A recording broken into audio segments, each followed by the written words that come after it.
Boa noite a todos e todas.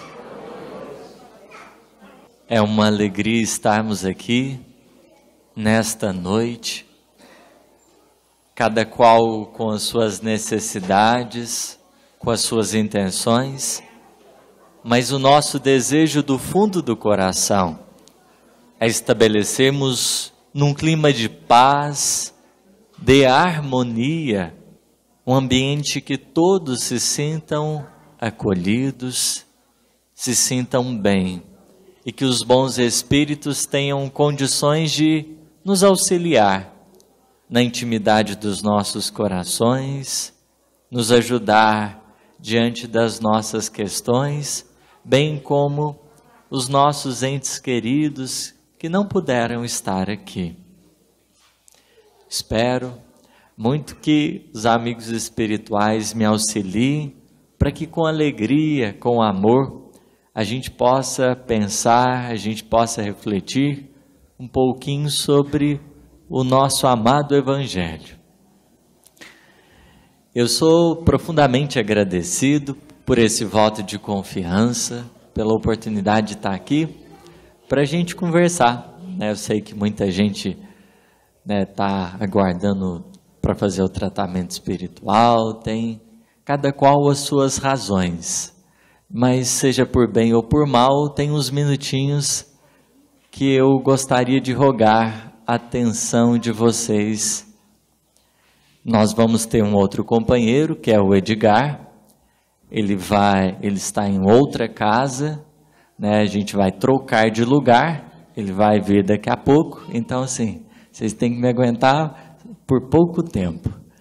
E aí ele vai vir e vai dar continuidade. Ele trouxe inclusive uma obra dele que ele escreveu.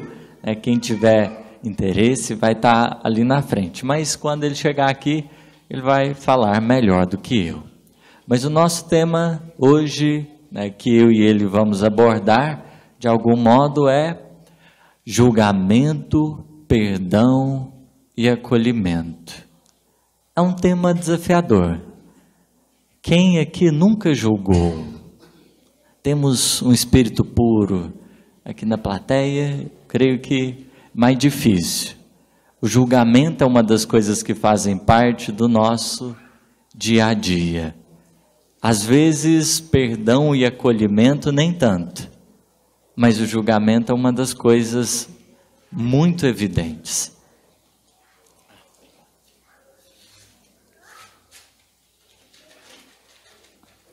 E para começar a nossa reflexão, eu gostaria que a gente voltasse, se conectasse com algumas memórias do Evangelho. Algumas memórias que para nós são muito caras e que podem nos ajudar a pensar no nosso dia de hoje, nas nossas atividades, no nosso cotidiano, a respeito dessa temática. Há um pensamento de Jesus que norteará a nossa reflexão e que irá nos direcionar. Ele diz assim: eu não vim para os sãos, eu vim para os enfermos. É um pensamento que eu não sei se a gente fica feliz ou se a gente fica reflexivo com ele, porque de algum modo ele está dizendo: o objetivo de eu estar aqui na Terra é cuidar dos enfermos. Eu vejo que aqui tem alguns jovens, talvez alguém já assistiu Sherlock Holmes, dos jovens presentes, ou dos jovens adultos, Sherlock Holmes, não? Aquele detetive e tudo mais, ele é fantástico, né? O que motivava a vida de Sherlock Holmes? Ele era um consultor que, de certa forma, estava envolvido com crimes. E fora da área de atuação dele, ele achava que a vida dele era um tédio. Mas o que mais mantinha ele, de alguma forma, bem, era estar em contato com o trabalho. Em outras palavras, a gente poderia dizer que aquilo que Jesus veio fazer não foi passar férias na terra, não era cuidar dos sãos, de quem de algum modo já estava bem, de quem de alguma forma já estava equilibrado. O desafio que ele topou com a humanidade era cuidar de pessoas que possuíam suas necessidades, possuíam suas dificuldades, traziam consigo suas dores e suas aflições. Esse era o grande objetivo que animava o Cristo. Então ele já vem com um quadro de expectativas. E esse ajuste de expectativas talvez seja uma das primeiras lições que a vida nos chame a fazer diariamente. Imaginemos quantas pessoas que a gente convive dentro de casa, no trabalho, no campo social, no campo religioso, quantas pessoas que a gente não convive. Todas elas, de algum modo, apresentam dificuldades psicológicas, em algum sentido, trazem suas vicissitudes, suas tendências, possuem um conjunto de manias, né? Às vezes nos irrita e tudo mais, mas enfim, nós convivemos com pessoas às vezes muito diferentes. E nem sempre a gente consegue fazer o ajuste de expectativa nessa convivência. Então o nosso grau de frustrações, ele começa a aumentar, porque quase sempre a gente esperava muito e recebe pouco. Então nesse desnível entre expectativa e realizações, surgem não só as nossas contrariedades, mas muitas das vezes os nossos julgamentos. Porque julgar é diferente de avaliar uma circunstância. Um médico, quando ele vai examinar um paciente, ele precisa se dar conta do que está acontecendo. Ele vai formar um diagnóstico. É diferente do julgamento, porque é quando eu tomo partido numa avaliação.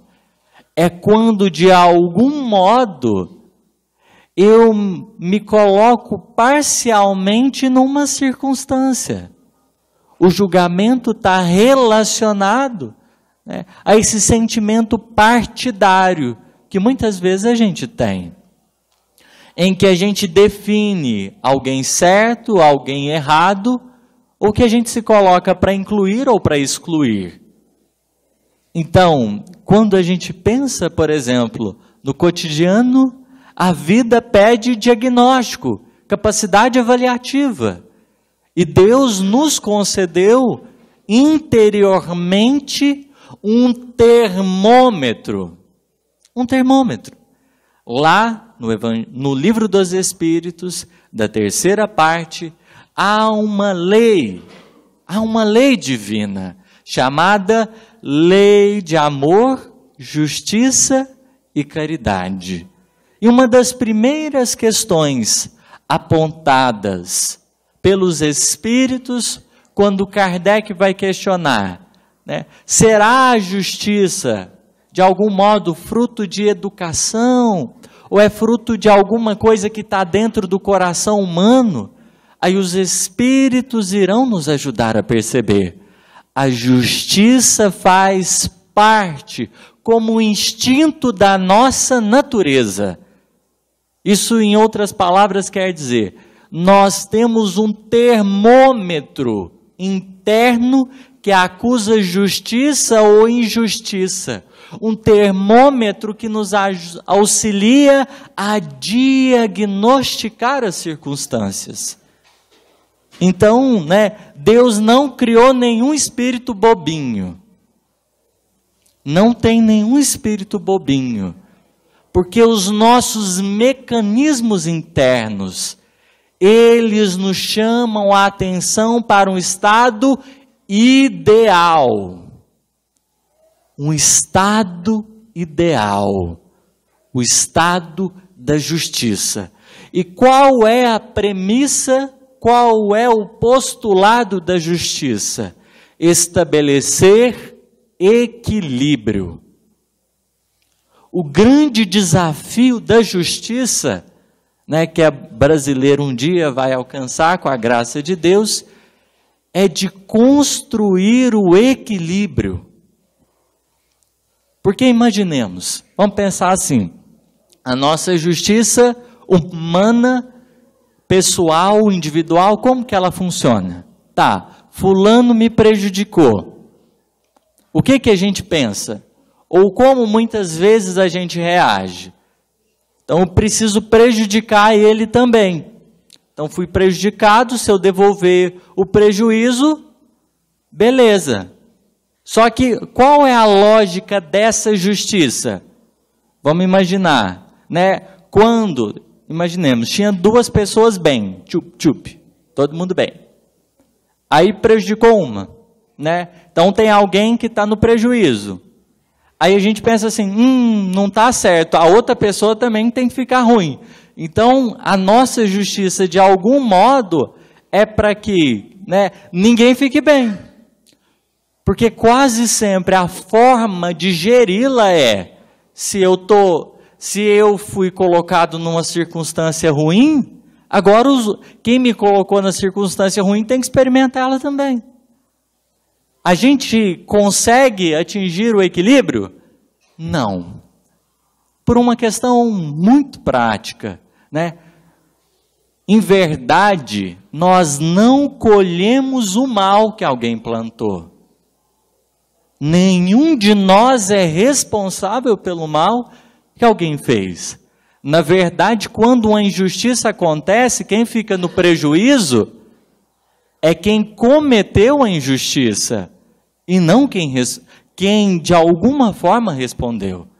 Por mais que seja prejudicada de algum modo na terra, ela em nenhum instante responde pelo mal que o outro fez.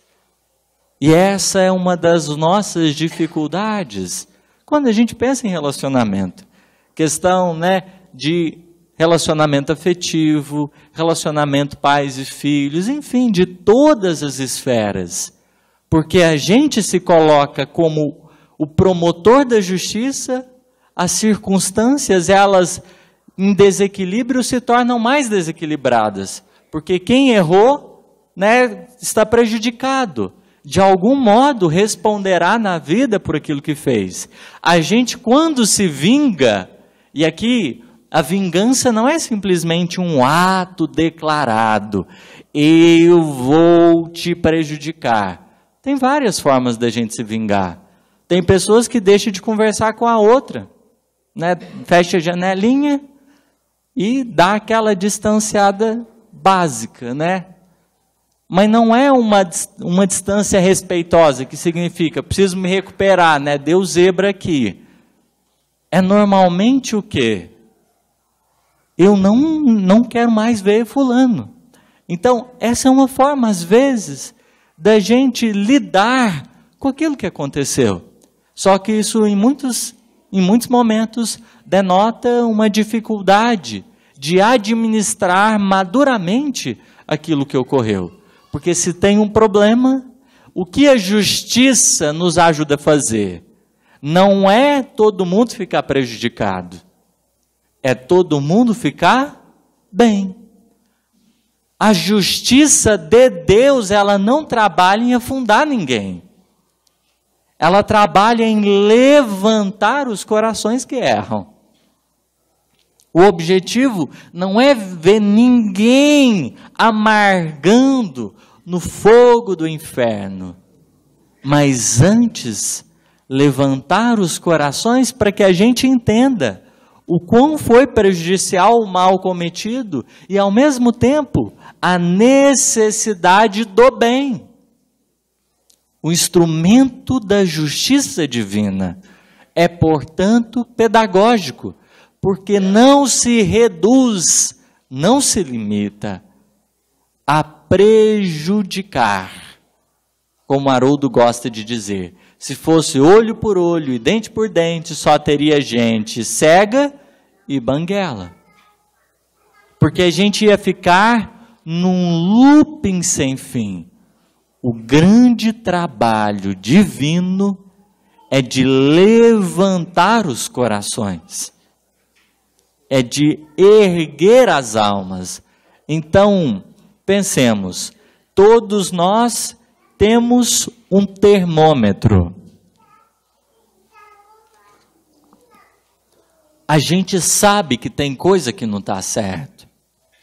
E é importante que isso aconteça, porque é da natureza do Espírito que ele reconheça o mal.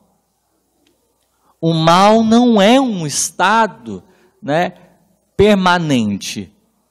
Para o Espírito que desde cedo é chamado a conceber interiormente a justiça. O grande problema que os Espíritos vão apontar, se todo mundo tem o senso de justiça, por que a gente vive num mundo de tantas injustiças?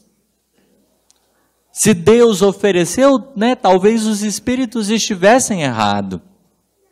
Mas eles vão acrescentar que a questão é, todo mundo tem senso de justiça, mas às vezes a gente coloca no meio do sentimento de justiça uns temperinhos diferentes. E é a partir daí que a justiça perde o seu fundamento, o equilíbrio, e a gente passa a agir nas circunstâncias de um jeito complicado. Na massa do coração existe o tempero da justiça, mas, como espíritos superpoderosos que somos, na hora que a gente vai agir, muitas vezes a gente acrescenta uns outros ingredientes sem ser aqueles da origem divina. Propusera então Jesus vir para os enfermos. Ajuste de expectativa. Ele não esperava encontrar aqui na terra nenhum espírito puro, nenhuma alma da mais elevada ordem. Porque se esse fosse o desejo dele, era melhor ele ter ficado lá em cima com o grupo dele, que são de corações que já gravitam em torno do bem. Ele veio sabendo da nossa situação, como também a vida vai nos pedindo aprender a ajustar essa nossa expectativa diária, para que nós equilibremos-nos na convivência, para que de nós para com os outros exista mais responsabilidade. Grande parte dos nossos conflitos tem participação dessas expectativas. Às vezes os pais nutrem muitas expectativas em relação aos filhos. E há uma mensagem de Emmanuel que ele nos chama a atenção, se chama amor fraternal. É uma mensagem belíssima, belíssima, que ele vai trazer alguns pontos sobre esse cuidado com as relações. O nosso grande desafio é um desafio interpessoal, de lidar com aqueles que estão à nossa volta, de lidar com o Criador. Em suma, os temas das nossas existências, eles se compõem disso. Alguma coisa ligado à dificuldade de conceber o outro. Então, Emmanuel vai dizer que o equilíbrio é a posição ideal. E ele coloca, muitos pais, por excesso de cuidado, têm estragado os filhos. Ele não coloca estragado os filhos, mas traduzindo o que ele quis dizer, ele fala algo nessa direção. Muitos pais, por excesso de cuidado, existe uma necessidade de cuidado. Os filhos carecem de uma necessária instrução, mas passando de uma determinada risca, aquilo que você faz, o movimento que você realiza, você pode, ao invés de estar beneficiando, você pode estar prejudicando. O nosso desafio é equilibrar medidas, porque tem pais que vão para a ausência e outros que vão para o excesso. Então, entre a ausência e excessos, a vida vai chamando para a compreensão de um limite tênue que a gente vai conquistando. Quase sempre a nossa forma de amar, ela tem se traduzido numa postura que é: eu cada vez mais faço para que as pessoas pareçam comigo. Quantos pais não sentem a frustração, por exemplo, de algum modo os filhos não os refletirem, às vezes terem gostos diferentes, às vezes terem profissões diferentes, e gera um drama, uma frustração, como se, de alguma forma estivessem fracassado na tarefa que haviam abraçado. Só que, da mesma forma que Jesus descera em favor dos mais necessitados, de nós outros que evolumamos-nos na terra para a trajetória evolutiva, os pais que assumem tais compromissos são como que chamados a um nível de atenção. Imaginemos um jardim com as suas espécies múltiplas. Não será possível tratar uma rosa do mesmo jeito que você trata uma orquídea. Vai ser complicado você cuidar de um pé de manga do mesmo jeito que você cuida muitas vezes de um pé de goiaba. Cada espécie tem como que cuidados específicos. E você, de algum modo, colabora em favor de cada espécie quando você aprende o que aquela determinada espécie pode te oferecer, dentro do processo natural dela. Imaginemos os filhos, que são espíritos que estão construindo a sua trajetória evolutiva, que têm uma história espiritual, que já vivenciaram na Terra inúmeras vezes, e que chegam hoje não como esses seres inocentes e pequenos, mas como corações que trazem bagagens imensas. Ali não está uma criança. Ali está alguém que momentaneamente ganhou um reset da memória, mas que carrega consigo tendências e consciência. E de tal forma, o desejo de criar esse projeto de filho, de filha, para aparecer, ele pode convidar a uma das frustrações muito expressivas, porque cada qual de nós desce com lições pessoais a cumprir.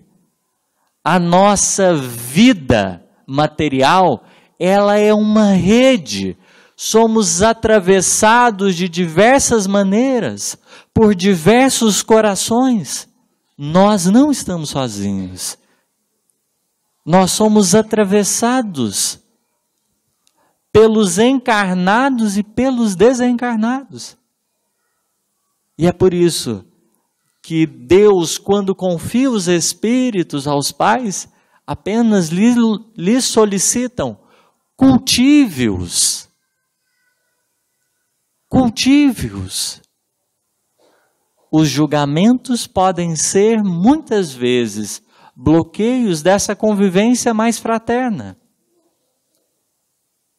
Os julgamentos podem ser, muitas vezes, esses instrumentos que podem dificultar o olho no olho, o abraço.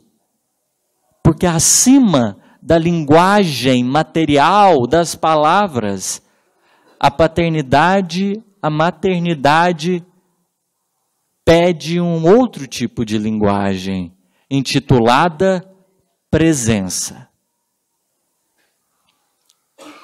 E é essa presença que muitas vezes vai falar de um outro modo, de um outro jeito, que vai sair desse campo do certo e do errado para o campo do cultivo. No diálogo intergeracional entre gerações, às vezes acontece o chumbo trocado. Um julga de cá e o outro julga de lá. É os mais velhos, mas o mundo está perdido, olha o que está acontecendo. Aí os mais novos, pelo amor de Deus, né? Está arcaico, está antigo demais, está ultrapassado. Julgamentos. Em uma briga, né, de ideias que nos afasta da presença. Só pode existir acolhimento quando existe presença. Só pode existir contato quando existe acolhimento. Uma coisa desencadeia a outra. Jesus viera em favor dos enfermos. Para quê? Para julgá-los? De nenhum modo. Já tinha ajustado a expectativa. Viera para acolhê-los. Porque fazendo-se presente, queria mostrar-se do lado, mostrar-se perto, mostrar-se atento. A segunda lição que esse versículo pode nos ensinar: eu não vim para os sãos, mas para os enfermos. O objetivo era acolher. Acolher. Imaginemos a gente, quando nós estamos quebrados, quando de algum modo a nossa intimidade sente as marcas das lutas diárias, que a gente de algum modo está cansado, né? Precisando como que de alguma coisa que nos reanime, que nos dê força. Se alguém chega, a gente já está ruim, chega e pisa um pouquinho, né? Fica tão bom, aquele salzinho na ferida, né? Aquela alegria toda. A gente até cai umas lagrimazinhas assim, de tanto que a gente acha bom. Acolher é um exercício de presença. E aí, nós podemos observar no Mestre, porque de tal modo não existe uma outra referência mais profunda, mais sensível do que a que ele, de algum modo, exemplificou. Esses dias para trás, eu estava pensando uma coisa. Eu estava perto da UAI, lá em Uberlândia, e aí eu tinha estacionado meu carro aqui, a portinha da UAI era aqui, e no meio do caminho tinha um homem, e ele estava bêbado, assim, estava um pouquinho alterado, de tal forma que ele não conseguia levantar, de tão alterado que estava. Então, estava um pouquinho difícil a situação dele. E eu passando, eu parei, olhei, cumprimentei ele, e ele pediu, será que você não pode me levar em casa? Na hora que eu estava perto dele, eu senti um cheirinho mais forte. Eu presumia que talvez ele tivesse urinado na roupa, enfim, era de manhã cedo, então talvez ele tivesse dormido a noite toda naquele mesmo lugar e não tivesse conseguido sair dali. Então, eu respirei fundo, eu pensei, o que eu faço agora, Jesus? Ajuda nós, né? Uberlândia, eu sou berlandense, não, berlandino. Enfim, quem chega na cidade para morar, não sou de Uberlândia, desde 2018, então tem um tempinho. Mas não conheço ninguém assim, né? Tá, vamos lá, pensei comigo, né? Vai que dá certo. Aí eu questionei ele, onde você mora? Aí ele falou, eu moro aqui para baixo. Ele estava meio alterado, né? Então as chances dele dar uma precisão maior, porque o mineiro tem o perto, é pertinho, né? Enfim, eu precisava ir trabalhar, eu estava um pouquinho atrasado já, com o horário bem em cima, mas Jesus conversou com o meu coração e falou assim, não, menininho, vamos lá, né? Vamos ajudar. Aí ele não ia dar conta de levantar sozinho, não tinha ninguém para ajudar, então lá fomos eu, né? Vocês estão vendo, eu sou forte, assim, um físico incrível, né? Malhadão.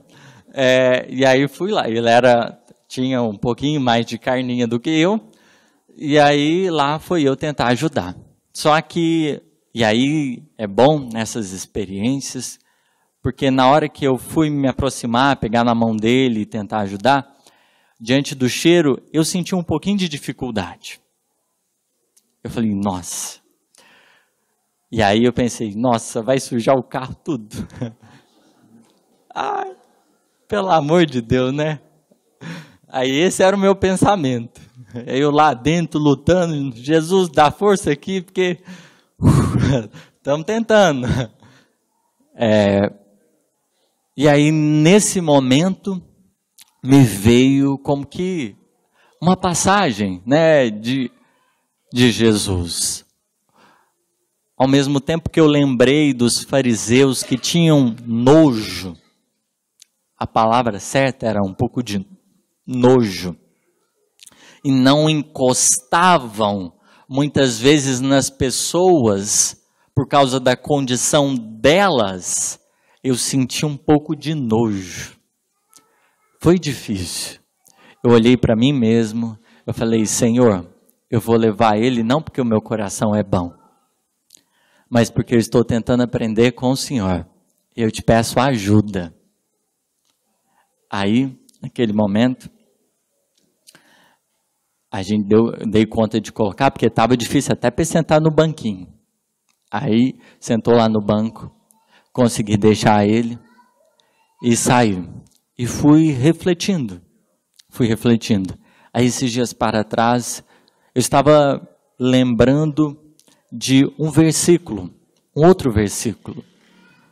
Jesus, ele lidou com um público que era difícil, os leprosos. E há uma das curas que Jesus faz, que diz que ele tocou na pessoa. E eu lembrei do nojo que eu senti, da dificuldade que eu tive naquele momento. E me sensibilizou profundamente de perceber esse toque divino. Porque ele estava lidando talvez com o ápice das barreiras sociais. Não era uma questão simplesmente atender uma pessoa. Ele estava atendendo a um público marginalizado, desprezado.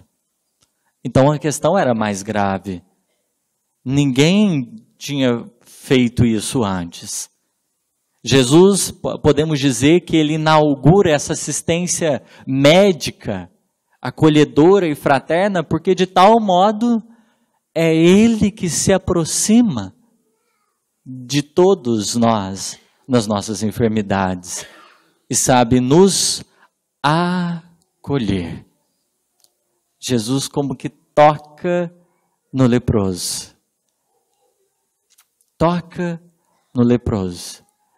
Quando eu fui levar o homem, né, ao mesmo tempo que eu brigava, meu Deus, né, vai sujar o carro. Aí uma voz, é só lavar. Aí minha mão, é só lavar. Isso não vai te deixar impuro. Isso não vai te deixar impuro. A gente vai aprendendo essas lições de acolhimento, porque é desafiador. Eu citei uma dificuldade do corpo, a lepra, né? Alguém que estava bêbado, e isso transparecia no corpo. Mas imaginemos, qual de nós não traz as suas enfermidades na alma? Qual de nós não traz as suas enfermidades no mundo interior? E se a gente fosse escancarar as enfermidades espirituais que a gente carrega, a gente poderia dizer que, em verdade, cada um de nós tem alguma coisa. Todos nós no planeta terrestre, se a gente está aqui de duas uma, né? Ou a gente veio para ajudar porque já está num grau muito bom, é porque aqui ainda é o nosso lugar. Corações marcados pelas suas dores. E aprender a suportar a dor e a condição das pessoas que nos cercam não é fácil. Porque nós mesmos, muitas vezes, não aceitamos a nossa própria condição. As nossas próprias dificuldades, por um elemento, falta de perdão. Capacidade de se perdoar. E aqui, eu gosto muito desse caso, cito ele bastante, mas que pode nos ajudar aqui. Na Santa Ceia, Jesus com os 12, último momento reunidos, together, Jesus dá uma festinha de despedida, traz algumas orientações, e no meio dessas orientações, ele anuncia, olha, para onde eu estou indo, galera, não dá para vocês ir. Aí, o pessoal fica assim, oi, o que está acontecendo? Onde você está indo? Como assim? Jesus já tinha dito 3 vezes antes, todo mundo viajando assim, com a cabeça lá na lua e ninguém tinha entendido. Aí Jesus vai propor, para onde eu vou, vocês não têm condições de ir. Aí o Simão Pedro, mais valentão, ele assume a dianteira e vai perguntar, uai, Senhor. Ele não pergunta uai, porque ainda não existiu o uai. Mas ele questiona, Senhor, você acha que eu não sou homem suficiente? Você acha o quê, Sou homem suficiente para ir onde você vai e tudo mais? Onde você for eu vou estar e é isso mesmo. Aí Jesus fala, calma lá, segura seu momento. O Pedrinho não estava bem esse dia. Talvez as enfermidades da alma gritavam ardentemente. Talvez as dificuldades do coração se mostravam mais nítidas. Jesus fala, olha Pedro, cuidado, não é bem assim. Você vai dar umas negadinhas, 3 vezes, o negócio não vai dar bom. Cuidado. Simão Pedro não escuta. Talvez uma das enfermidades mais difíceis de serem tratadas é o orgulho. Porque pior do que a lepra, que traduz esse sofrimento na carne, o orgulho é algo que impregna na alma. E às vezes é doído, é difícil, porque ele nos mata por dentro, ao mesmo tempo que nos prejudica para fora. Simão Pedro não escuta. Ele talvez tivera grande dificuldade de ouvir. E observemos, Shimon, significa o quê? Ouvinte. Então o discípulo que ganhou o nome ouvinte era o que mais teve dificuldades de escutar. É o que mais teve dificuldades de escutar. Ele, por isso, aprendeu muito com as experiências que a vida trouxe. Jesus viera em nosso favor, mas ele estava, sobretudo, ciente da necessidade do respeito ao nosso livre-arbítrio. E às vezes respeito é o perdão que a gente pode conceder a alguém que muitas vezes está em desequilíbrio. Respeito. Simão Pedro acaba negando, e quando ele se dá conta daquilo que ele havia feito, da maneira que ele havia agido, depois que ele nega e tudo, ele vai voltar e refletir sobre aquilo que Jesus havia proposto para ele. Nesse momento, talvez quando ele cometer um grave equívoco e que ele começar a refletir, ele perceber a sua situação de doente, mas ele teve que aprender uma coisa: a se perdoar no caminho. Muitos de nós temos dificuldades de ouvir. Muitos de nós, por vezes, guardamos dificuldade em perceber o diálogo que a vida propõe a nós outros. E surge uma das necessidades mais profundas, a do perdão. Porque quem não se perdoa costuma não só ser duro para consigo mesmo, mas também duro para com os outros. E aí ele entra para os julgamentos, porque não deu conta de lidar consigo mesmo, começa a julgar também o outro. Começa a ter dificuldades de acolher. E por isso vai desenvolvendo um processo difícil nessa caminhada evolutiva. O meu tempo, 19h40, passou 1 minuto. Vocês vão ter que me perdoar mais um tiquinho. Mas continuando aqui, mas uma das grandes lições que a gente aprende, talvez com a vida nesse dinamismo, com a vida nessas experiências, seja esperar. Esperar. Porque ninguém se levanta do dia para a noite. Não existe um coração que se trata da noite para o dia. A vida pede tempo. Tanto para aprender a acolher, quanto para analisar sem julgar, quanto para aprender a se perdoar igualmente. Todos nós temos o nosso processo individual e é desafiador. Nenhum estado de plenitude na criação divina é fruto de estalar de dedos. É uma construção.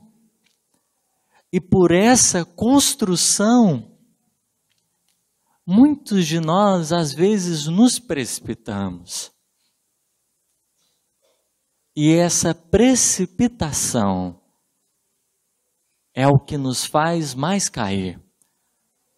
O Simão Pedro era o que menos ouvia e o que mais precipitava, o que menos tinha capacidade de acolher, um dos que mais julgava e o que talvez demonstrasse menos propensão para perdoar. Precipitação. Passar o carro na frente dos bois, né? Se Jesus estivesse hoje, talvez ele iria usar uns ditos populares aí que traduziriam com fidelidade muitas das lições. Precipitar. Só que o tempo, ele tem um grande trabalho, que é o de desnudar-nos. O tempo nos deixa nus. Porque aqueles preconceitos, aquelas convicções, aquelas posturas mais difíceis, o tempo muitas vezes faz questão de tirar, de tirando escamas, de auxiliando-nos a penetrar na essência. O grande desafio encontrar essência no mundo de aparência.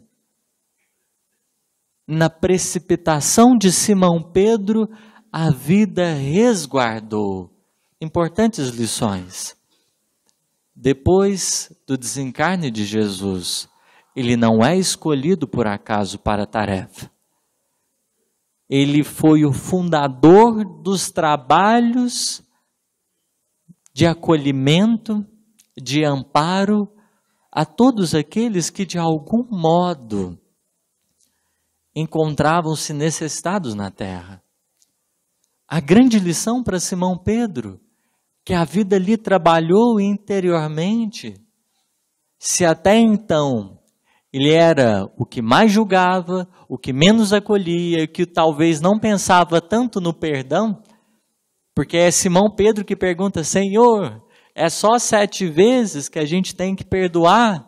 É tipo assim, olha, dentro desse limite aqui, né, já tá bom? E é ele que vai ouvir do próprio Cristo, não só 7, Simão, mas 70 vezes 7. Jesus foi cultivando no coração dele, quando ele diz, o mestre, que vem cuidar dos enfermos. A proposta é o seguinte, vem para erguer a cada um deles, através do amor e da bondade, para que esses em se erguendo, para que esses corações em amadurecendo tivessem condições de amar, de amparar outros tantos. O novo mandamento, o mandamento proposto, amai-vos uns aos outros como eu vos amei. Jesus está dizendo assim, o quanto vocês perceberam eu cuidando de vocês, multipliquem isso. Se de algum modo vocês sentiram amados, no modo que vocês se sentiram amparados, amem-se uns aos outros. E é por isso que de tal maneira, Simão Pedro, aonde ele foi mais amado, foi aonde a vida mais pediu para que ele também amasse.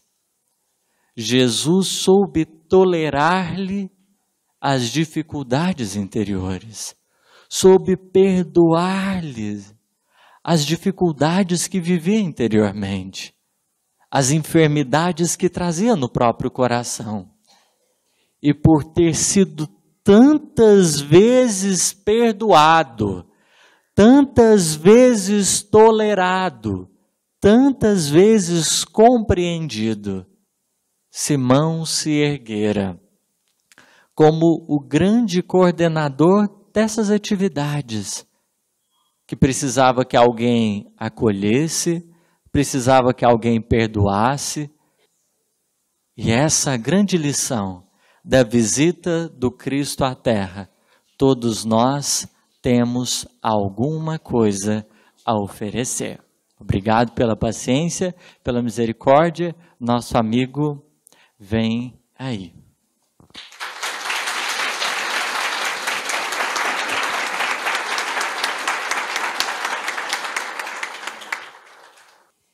Vou passar agora para o Edgar, é o nosso segundo palestrante de hoje. Obrigado. Um palestrante não vive sem um relógio, está ali, né? Até 8h10? Ótimo. Boa noite, gente. Eu tenho certeza que eu não preciso falar mais nada. Tenho certeza que o Vitor Hugo já disse tudo. O que vocês acham de, ao invés de eu falar o que aparece na minha cabeça, vocês me perguntarem alguma coisa sobre o tema? Alguém gostaria? Se ninguém quiser, eu falo. Mas eu gosto de pensar que eu sou muito menos um palestrante e muito mais um conversador. Adoro conversar. Alguém gostaria de conversar comigo? Perdão. Qual é o problema do perdão? Alguém tem problema com perdão aqui? Olha, que tal a gente parar de pensar em perdoar os outros? E começar a pensar em perdoar a si mesmo? Eu ouso dizer que perdoar os outros é fácil, gente. Por mais que pareça difícil, é mais fácil do que se perdoar. Porque a gente criou dentro da gente uma imagem terrível sobre nós mesmos. Vejam se eu estou errado.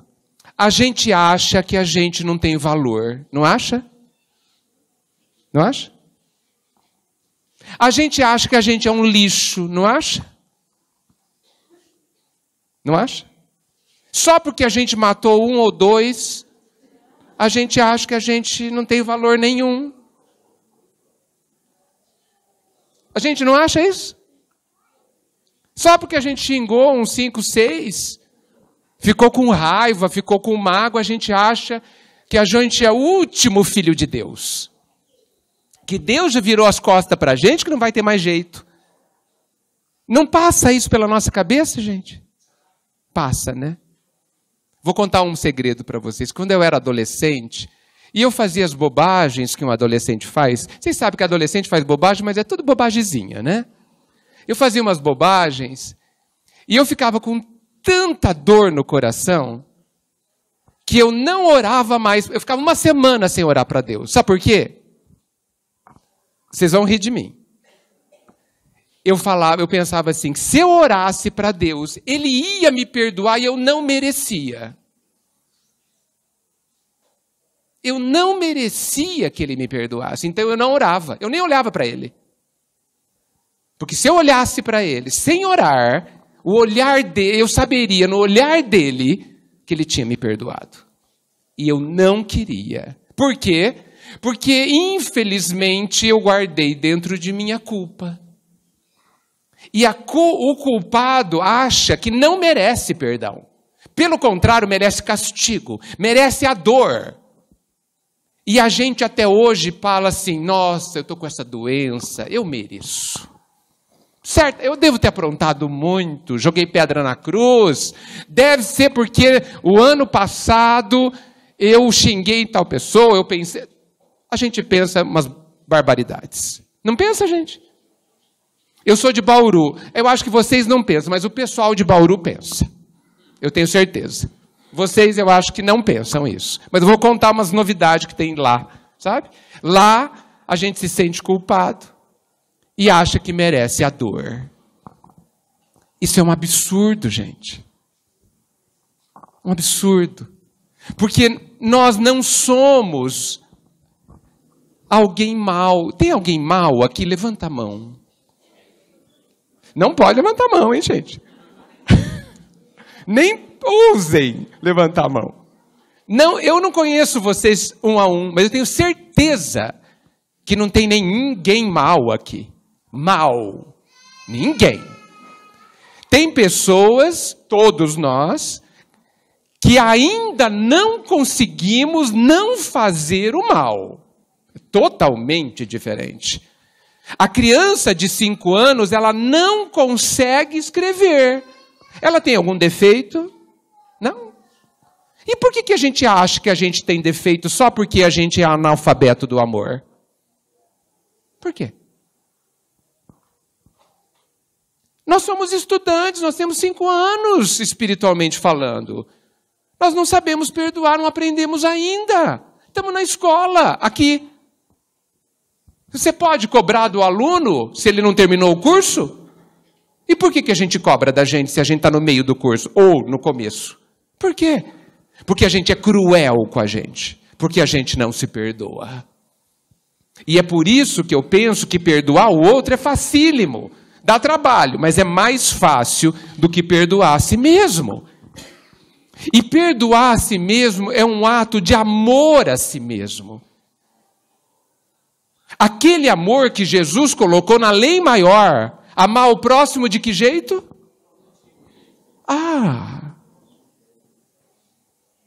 Por que a gente esquece desse final? Vamos inverter? Eu gosto de inverter. Jesus não se importa, porque eu não mudo sentido. Como eu amo a mim mesmo, eu devo amar o outro. É desse jeito que eu devo amar o outro. Como eu amo a mim mesmo. A gente faz isso. A gente ama o outro do jeito que a gente ama a si mesmo. Muito mal. Por isso que as nossas relações afetivas, nossos relacionamentos, são terríveis. Por isso que a gente sofre tanto no relacionamento com o outro, porque a gente faz com o outro o que a gente faz conosco. Por isso que, enquanto a gente aprende ou tenta ou se esforça de amar o outro, a gente precisa desesperadamente se esforçar e aprender a amar a nós mesmos. Como Jesus nos amou e nos ama. Isso deveria ser a coisa mais importante da nossa vida. E eu sei que algumas pessoas estão pensando que isso é egoísmo. E eu digo que não é. Porque egoísmo é eu querer tudo para mim. E eu estou falando que é também para mim. Que eu vou dar o prato de comida, mas também vou me alimentar. Nem que seja depois. Nem que seja menos. Mas também. Porque o pai e a mãe que amam os filhos precisam estar bem para cuidar dos filhos.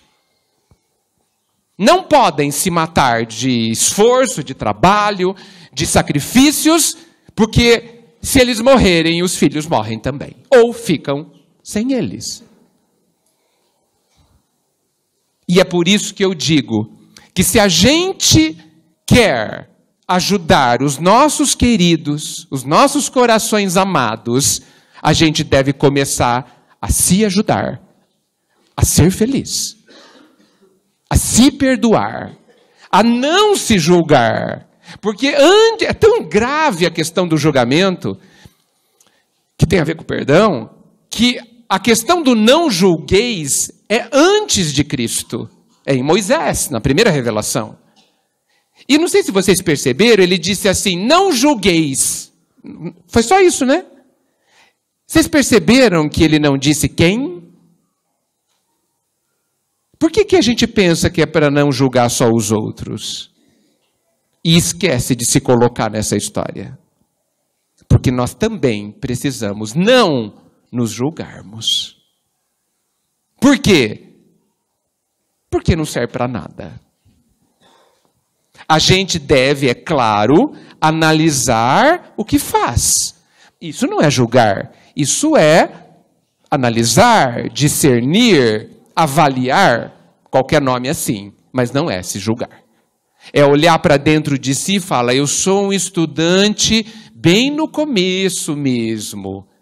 Eu tenho todas essas dificuldades, eu erro aqui, aqui e aqui, mas está tudo bem. Por que está tudo bem? Porque é permitido errar.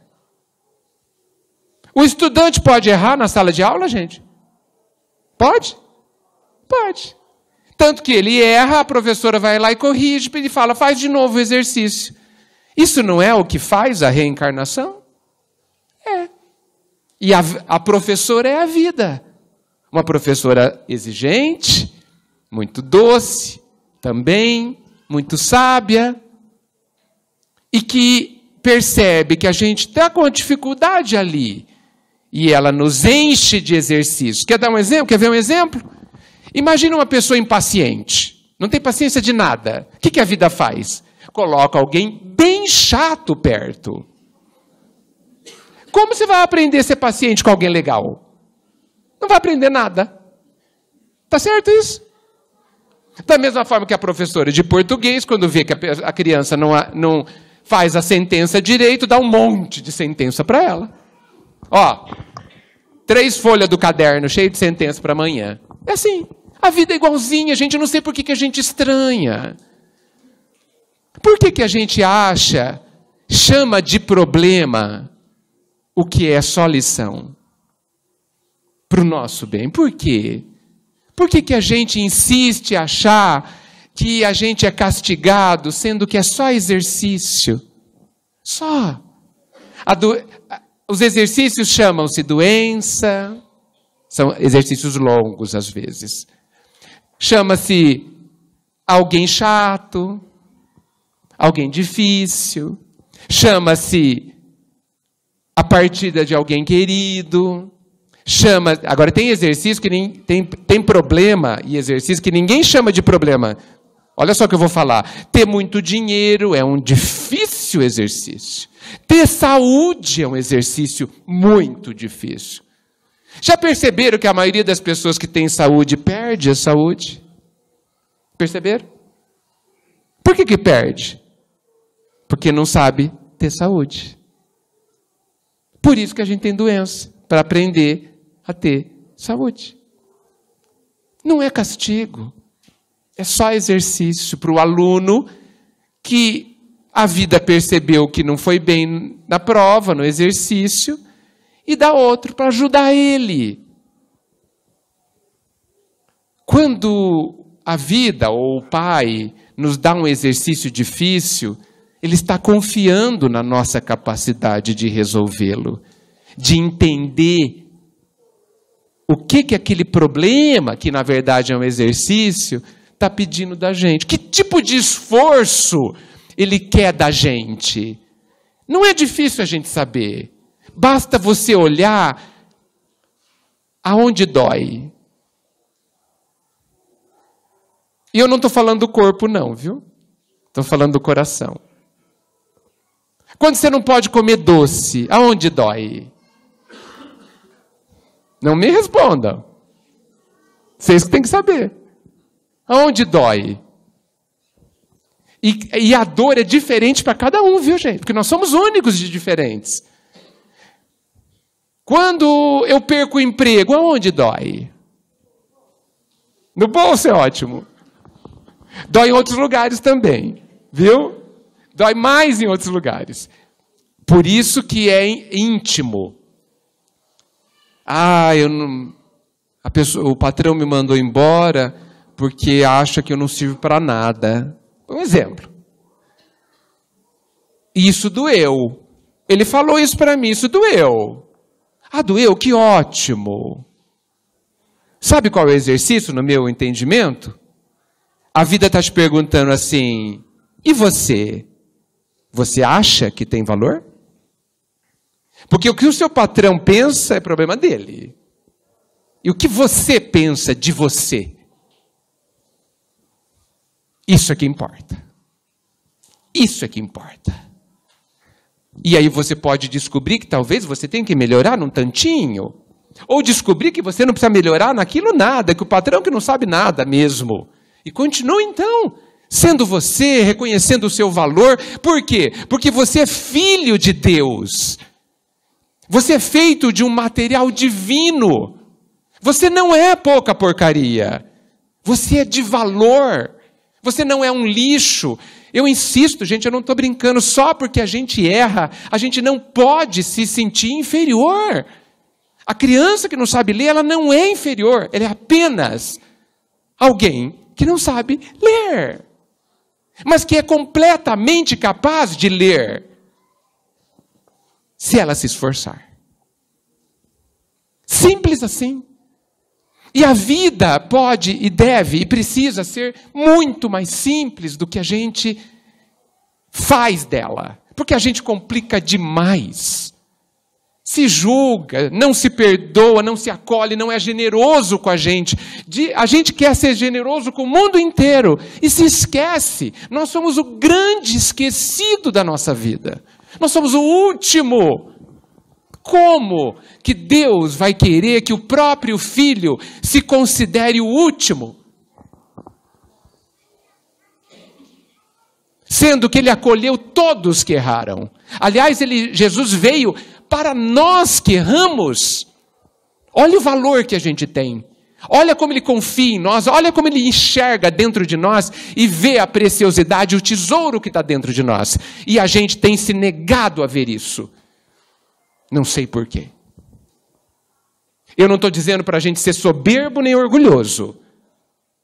Mas para a gente, na humildade, saber qual é o valor que eu tenho. E o amor permanente do Pai está assinando embaixo, todo dia, para sempre, na eternidade, de que Ele estará conosco até o final dos tempos. Porque ninguém vai ficar para trás. Já vou encerrar. Quando Jesus prometeu a Deus: Senhor, das ovelhas que me deste, nenhuma se perderá. Ele estava falando que todos nós temos um valor incalculável, porque Ele ia deixar as ovelhas do seu rebanho guardadinhas, protegidas, e ia entrar na mata, na floresta, na lama, para buscar quem estava perdido. Nós somos, muitas vezes, essa ovelha perdida, e Ele vem nos buscar. Mas Ele, ao nos buscar, diz assim: fique de pé, porque é essa a posição de um filho de Deus. E caminhe comigo, me siga, e você será feliz. E todos nós, porque cedo, hoje ou amanhã, nós caminharemos com Ele. Não há alternativa, graças a Deus. Para isso a gente precisa se perdoar pelo que a gente não sabe ainda. Não se julgar, que é uma perda de tempo, e se acolher, se abraçar, se sentir querido, porque somos, levantar e ir em frente, na direção da nossa felicidade. Eu agradeço demais a oportunidade de conhecer vocês, da gente estar aqui junto, em nome de Jesus. E eu não desejo, eu sei que Jesus nos abençoa. Obrigado.